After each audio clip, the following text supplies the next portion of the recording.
Hello friends, ಹೇಗಿದ್ದೀರಾ? ಇವತ್ತಿನ recipe masala ಡೊಣ್ ಮೆಣಸಿನ್ಕಾಯಿ ಬಾಜಿ. ಅದು ಹೇಗೆ ಮಾಡೋದಂತ ಒಂದ್ಸರಿ ನೋಡ್ಕೊಳ್ಳುವ. ಒಂದು ಪ್ಯಾನಲ್ಲಿ ನಾನು ಸ್ವಲ್ಪ ಎಣ್ಣೆ ಹಾಕ್ಕೊಂಡಿದ್ದೀನಿ.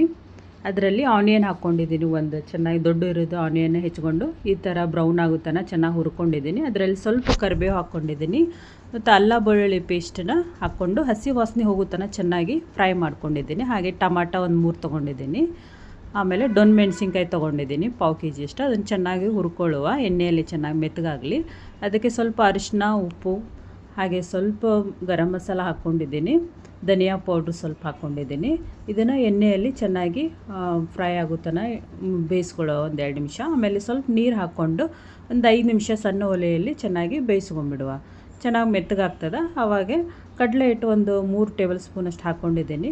ಕೆಂಪು ಖಾರ ಸ್ವಲ್ಪ ಹಾಕ್ಕೊಂಡಿದ್ದೀನಿ. ಆಮೇಲೆ ಮೊಸರು ಸ್ವಲ್ಪ ಹಾಕ್ಕೊಂಡಿದ್ದೀನಿ, 1 ಕಪ್ಪಷ್ಟು. ಇದನ್ನ ಚೆನ್ನಾಗಿ ಮಿಕ್ಸ್ ಮಾಡಿಕೊಂಡು ಸಣ್ಣ ಒಲೆಯಲ್ಲಿ ಇಟ್ಕೊಂಬಿಡುವ ಒಂದು 2-3 ನಿಮಿಷ. ನೋಡಿ, ಈಗ ಚೆನ್ನಾಗಿ ರೆಡಿಯಾಗಿದೆ. ಟೇಸ್ಟಿಯಾಗಿರ್ತದೆ ಈ ರೀತಿ ಬಾಜಿ. ರೊಟ್ಟಿ, ಚಪಾತಿ ಹಾಗೆ ರೈಸಲ್ಲಿ ಸಹ ತಿನ್ಬೋದು, ರುಚಿಯಾಗಿರ್ತದೆ. ಈ ರೀತಿಯಾಗಿ ಒಂದ್ಸರಿ ಟ್ರೈ ಮಾಡಿ.